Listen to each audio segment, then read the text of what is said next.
안녕하세요. 이미조 세무사입니다. 이번 시간에는 이 여행사의 총액 매출과 순액 매출에 대해서 말씀드릴 건데요. 굉장히 여행사에서 중요한 내용이기 때문에 좀 한번 이 내용을 잘 들어보시고 이해를 하시면 좋을 것 같습니다.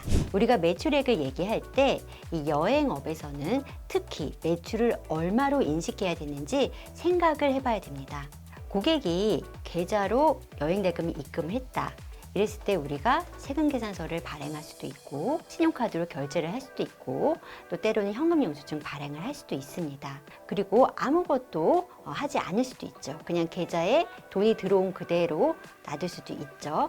그때 우리가 매출을 어떻게 인식해서 세무서에 어떻게 신고해야 되는지 이런 것을 제대로 모른다면은 여행사 운영을 하는데 큰 낭패를 볼 수가 있습니다. 여행사에서는 특히 이 총액 매출과 순액 매출이라는 개념이 중요한데요. 총액은 여행대금 전체를 매출로 인식하는 걸 이야기하고 순액은 여행사가 받은 여행알선 수수료만 매출로 인식하는 개념입니다. 좀 자세히 총액 매출부터 설명을 드리겠습니다. 우리가 고객한테 여행대금을 받을 때 이 여행대금에는 지상비, 랜드비라고 불리는 여행 경비, 그리고 우리의 알선 수익, 알선 수수료가 다 포함이 되어 있습니다. 예를 들어서 고객한테 우리가 여행대금으로 550만 원을 받았습니다. 그래서 여기서 400만 원은 지상비로, 즉 호텔이나 항공이나 이런 지상비로 지출을 하게 되는 경우에 이 총액 매출의 관점에서 봤을 때는 여행대금 전액인 550만 원을 매출로 인식을 해야 됩니다. 그래서 공급가액이 500만 원, 그리고 부가세가 50만 원이 되는 것이죠.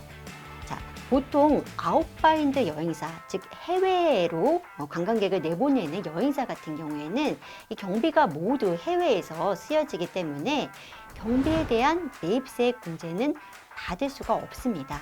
그런데 방금 말씀드린 대로 이 총액 매출에서 부가세는 총 금액에 대해서 10%를 내야 되는 것이죠. 만약에 고객이 이 소비자, 개인이 아니라 회사라면은 당초에 우리가 계약을 할 때 부가세를 따로 책정을 할 수 있겠죠. 그리고 보통은 다 세금계산서를 발행하게 됩니다. 그렇기 때문에 부가세라는 개념 자체가 그 회사한테서 우리가 50만 원을 받아서 내는 개념이 되기 때문에 이럴 때는 총액으로 한다 그래도 좀 괜찮겠죠. 우리의 부담이 좀 없기 때문에. 왜냐하면 우리가 어차피 받아서 내고 또 상대편 회사가 거기에 대해서 매입세 공제를 알아서 받을 테니까요. 물론 이런 회사들, 이 기업 고객이 여행사를 이용을 할 때 그 비용에 대해서 매입세 공제가 되는지는 좀 제가 다른 편에서 조금 더 자세하게 다룰 예정이긴 합니다. 근데 만약에 고객이 이 회사가 아니라 일반 소비자라면 어떨까요? 여행 대금의 이 부가세를 우리가 원래 별도로 받아야 되는데 이 별도로 부가세를 책정을 하면은 가격 경쟁력이 떨어지게 되죠. 그러면은 이 소비자들이 우리의 여행 상품을 선택하지 않기 때문에 이 여행 대금 전체에 대해서 부가세 10%를 낸다. 그러면은 우리가 그 세금을 내고서는 사업을 영위할 수가 없는 것입니다. 만약에 매입세 공제가 된다면 모르겠죠. 우리 비용에 대해서 다 매입세 공제가 된다면은 우리 매출에 대해서 10%를 내도 우리 비용으로 매입세 공제를 그만큼 받으면 되니까 괜찮지만은 해외 경비 같은 경우에는 매입세 자체가 발생하지 않기 때문에 매출 10% 그대로 부가세가 내게 되는 상황이 계속 되게 되는 것이죠. 따라서 총액으로 우리가 매출을 인식하게 되면은 개인 고객을 대상으로 하는 아웃바인드 여행사에서 부가세 문제가 생길 수 있다. 이 점을 굉장히 유념해야 됩니다. 매출에서 비용을 뺀 이익에 대한 소득세나 법인세는 총액 기준이나 순액 기준 모두 동일합니다.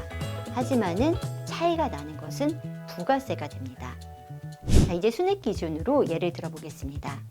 고객한테 똑같이 여행 대금을 550만 원 받아서 우리가 지상비로 400을 지출했습니다.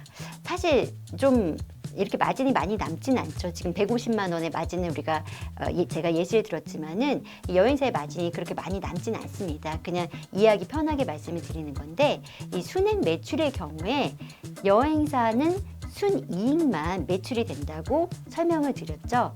그러면 순이익이 지금 150만 원이 되기 때문에 공급가액은 136만 3천 원 이렇게 되고 부가세는 13만 6천 원 이런 식으로 신고를 해야 되는 것이죠. 여행 경비, 즉 랜드 비용은 수탁금으로 처리하지 우리가 비용으로 처리하지 않습니다.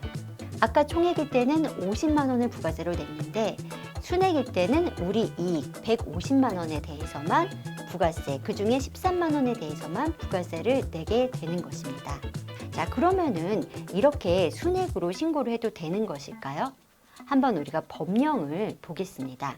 여행사의 부가세 과세 표준은 관광객으로부터 받는 알선 수수료와 이 알선 용역에 필수적으로 부수하여 발생되는 대가 관계에 있는 모든 금전적 가치 있는 것을 포함하고 관광객으로부터 단순히 수탁받아 지급하는 숙박비나 운송비는 포함하지 아니한다라고 돼 있습니다. 근데 다만 관광객에게 여행의 목적지와 기간만을 제시하고 관광객이 부담해야 될 비용의 종류별 금액과 알선 수수료를 구분하지 아니하고 받는 대가는 그 대가 전액이 과세 표준이 된다. 이렇게 이야기하고 있는데요. 이 문구를 살펴보면은 여행사가 부가세를 내는 기준, 즉 과세 표준이 되는 금액은 단순히 수탁받아 지급하는 비용은 포함되지 않는다라고 명시하고 있는 것이죠.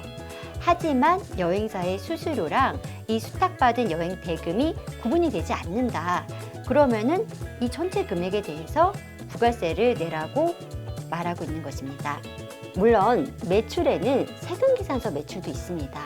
보통 기업 고객들과의 거래에서는 세금계산서가 발행이 되죠.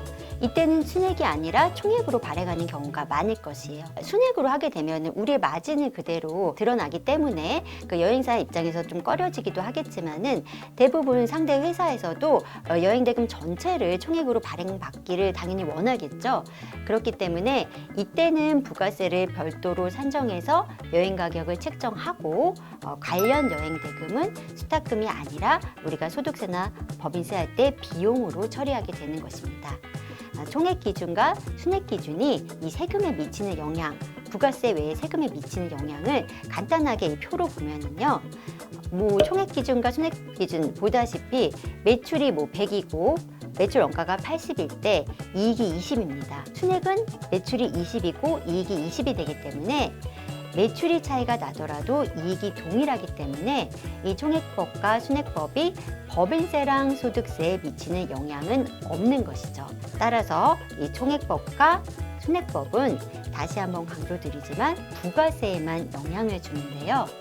부가세는 매출세액에서 매입세액을 공제하는 방식이기 때문에 총액으로 우리가 인식을 한다면은 매입세액에 대한 세금계산서를 발행받지 못하는 경우가 많기 때문에 우리가 부가세 공제가 어렵다. 그렇기 때문에 이 총액으로 처리할 때, 순액으로 처리할 때 관련 이 상황에 따라서 신중한 판단이 필요하다고 할 수 있습니다.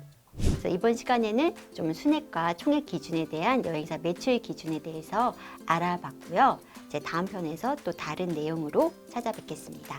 감사합니다.